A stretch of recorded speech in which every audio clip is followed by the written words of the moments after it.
waqtigeeda ugu badan maxaan ku bixinaynaa waqtiyadeena ugu badan jacaylkiisi meeshii la rabay inaan ku bixino iyo koolkoolintiisii maxaan ku bixinaynaa Facebook baan ku bixinaynaa mashquul aroos hebel baan ku bixinaynaa labis maxay ahayd asaga loo labisanayn inaan ku bixinaynaa waa waxyaabaha qariibka noqday koolkooli ninkaaga u hees dhiirageli ahaw mid kasta gabadh garab mar kasta gabadh garab taagan oo miciise ah adiga la noolow asaga nolol idinka dhaxayso laakiin ahaw gabadh markay mashaakilka qabsadaan ama maxay ahayd qofkan uu culays dareemo marjici uu ku soo laaban lahaa adiga inaan la talisaa loo baahan yahay maanta dhaqaalihii aan loos ku noqday maxaan sameeyaa okay inaan fikirtaa loo baahan yahay waqti gelisid laana waa wax adiga ku saameynaayo qoyskiinu saameynaya awlaadaadii u saameynaa waxaa loo baahan yahay inaad talo fiican oo wanaagsan xaaj saas ma dhacday saas waa inaad samaysaa waa inaad sanadkan meeshaas iyo meeshaad wax ka soo qaadaa meeshaas hadday wax kaaga jireen iska daa halkan xooga saar intaad lacag haysa meeshan geli meeshana insha Allah khayr ku noqon doono haddaan mitaal soo qaadano ummuna Khadiija rasuulkeena sallallahu alayhi wasallam markii ugu darneed marxaladiisa waxay markuu ku soo dagaay markuu isa soo duuduubay yuu tagay ummuna Khadiija okay asagoo leh zamiluni maxay ku tiri markay uu tagayna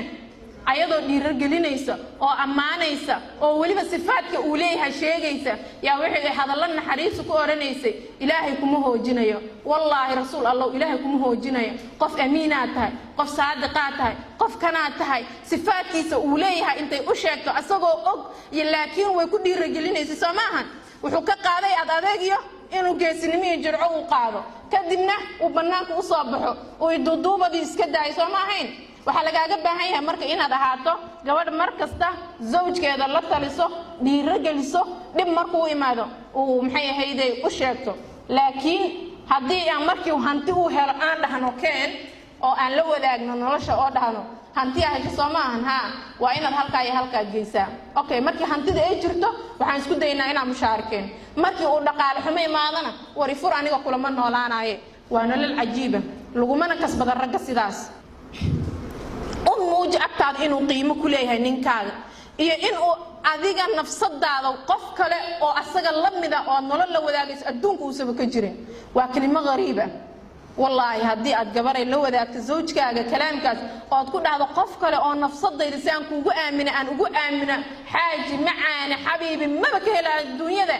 absolutely qalbigiisa inaad marna ka go'aynin xitaa hadii uu calaf iyo qadari ay imaato marna kalimadii ma iloobaay gabadhi maalinkii ku tiro qof kale lama wadaagaay wuu dhihi doona xataa uu ka fikiraa la talo wiilka ay guursan doonto ama qofka nolosha la wadaagayso ma anuu kale noqon doona qof waxaad noqonaysaa qalbigiisa ku taagan maanta oo dhan muujiya inaad jacayl agtaada uu ku leeyahay inaad qadarin uu ku leeyahay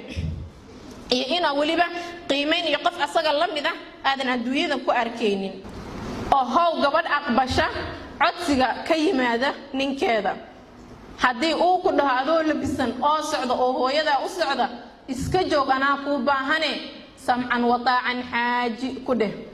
kelmad la qaslo qofka afkiisa ka soo baxdo qofka ugu wanaagsan waa asaga la qaado waqtigaaga ugu badan adiga dareensi waliba inaa u baahan tahay asagoo meelaha joogo inuu ku soo ordaal raba isku qurxi gabarey ninkaaga fadla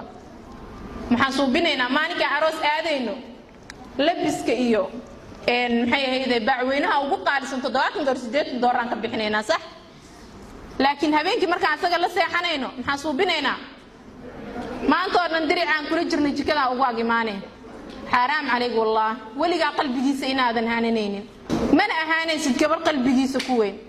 li'anna maalinkaad tagayso asaga xataa guriga uu ka dareemaa maalinkaad aroos u socoto wallahi xaajiga uu ka dareemayaa guriga wuxuu ku leeyahay jimcaha soo socdo ma waxaad u socotaa aroos laana lacaga weydiinay hadii aadan asaga weydiinina adoo qof kale weydiinay gabar saaxiibta ah heblo waxaan u baahanahay sadkaaga saas ma yaala ama waxaan u baahanahay sad qof ay iga soo qaado ma helaysaa adiga wuxuu ka dareemayaa isaaraad wuxuu ka dareemayaa dhaqdhaqaaq aad ku muujinayso oo ku weyneynayso inaad jimcaha aroos u socoto aroos shidana u socdaay aad leedahay asaga wuxuu isku arkayaa agtaada markaas inaad waxba ka ahayn leeyahay wuxuu isweydiinayaa gabadhan markaad la nooshahay ee adiga kula joogto waxay wadataa diracay jikada kula jirtay markay laakiin aroos aadayso $100 ay qaadataa okay waxaa weyn arooska adiga laakiin kuma weynid qalbigeeda wuu isweydiinayaa soo maahan adigoo awoodo inaad isku qurxiso xaajigaaga oo sadadka qaarkood aad u xidhato asaga oo weliba aad u sheegtid lacagtana aadan ka qaadin ha ka qaadin lacagta markaad adiga sadka soo gadanayso adiga nafsadaada maareeya waxyaabaha kale ee u baahannahay waa maareynaa soo maahan soo gado adi intaad soo gadato oo isku soo qurxiso oo bukiyeer ka tagto oo make upka arooska markaad soo marsanayso aad soo marsatid oo tinta aad soo hagaajisatid oo adiga dhan aad wada birbirqaysid oo guriga sariirtii aad ka hagaajiso oo casho fiican ugu talagasho hal habeenada kamida balu imow inuu ku waayo aad aragtide inuu qalbigaaga maxay hayday uu ka baxaad aragtide kama bixi karto qalbigiisa laana qofkan muyulaadkiisa haduu adiga ka dhaxarka aniga dantayda maanta hadaan gabadha halkaan fadhida aan ka dhaxarko marna sahliguma noqonayso samaahan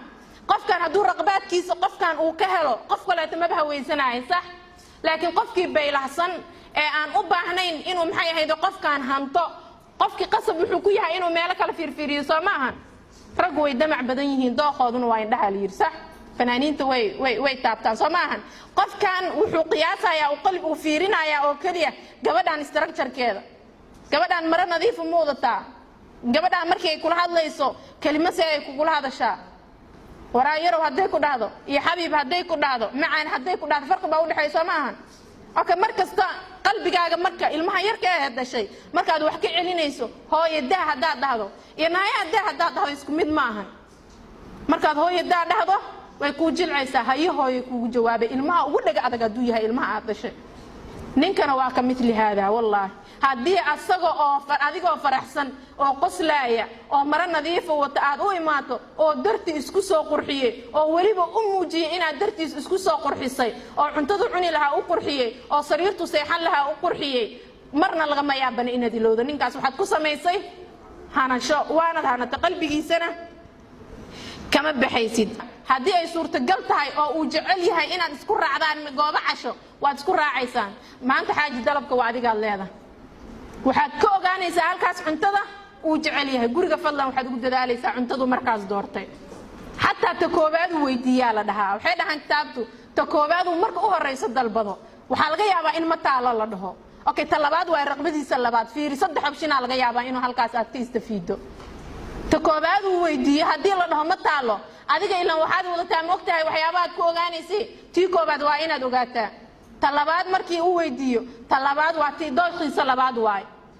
waxa lagu leeyahay markaad isku qurxinaysid waa inaad marsataa barafuunada uu jecel yahay hadii aad asaga isku soo qurxisay oo aad sariirta dartii u timid sariirtiina aad qurxisay barafuun uu nacab yahayna uu ka soo uraayo qofkaasi kasbashadiisa maada ku xeel dheeraan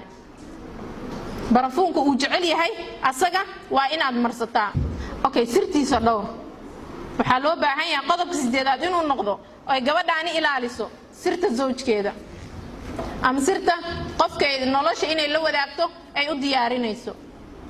maxaa soo binaa hadda oo la arkaa laba gabadhii wiilkii haday barnaamij yar oo khilaaf uu ku dhaxmaro gurigoodii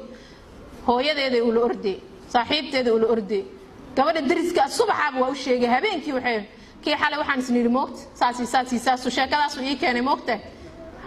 xalay telefoon ku hadlaayay saasaan iri kan war qofkan maxaa u joojuubaysaa adiga maanta haduu ku dhaw xageed u socotaa weeraan waa ka xanaaqaynaa sax okay nafsadaada marka adiga ma jeclid in lagu joojuubo asaga maxaad u joojuubay sirtiisii adiga asaga idin dhexmaray laba arab ilka isugu dhaweey isqamaan ina isqabanaysaan waa sax laakiin hag la wadaagin qof kale noqo gabadhan cabasho badnayn waa jiranahay halkan ay ka baxday isbitaal hebel aan u baahanahay sidaan waaye saa iima samaysid waxa ma laga yaabana inaad samaysay waligay Allah jaceylka ma arkin waligay kelimo jaceyl imaada dhihin waligay xitaa kelimo xun ku muusa dhihin hal mar kasta laakiin waxa dabci u leedahay gabadh cabasho badan inaad noqoto mar kasta uu wax ku siiyo waligay $1 maad siin inaad leedahay abtigay waagi maada wax siiyay maada kan yiri hooyada maada saasiisaa yiri daa'iman gabar sheegasho badanaata inaad karaamayso ehelkiisa oo dhan walaashiis aadan colaysanin maxaan ana anaga guriyeen Soomaalida dumaashi ma fiicnaan dhahnaa la waxaas waa fikir xun waa fikir aan qurux badnayn waa inaan iska saarnaa walaashaayoo kaleeto waay walaashaana sirtii u sheeganay walaashiisna waxaan u bixinaysaa magac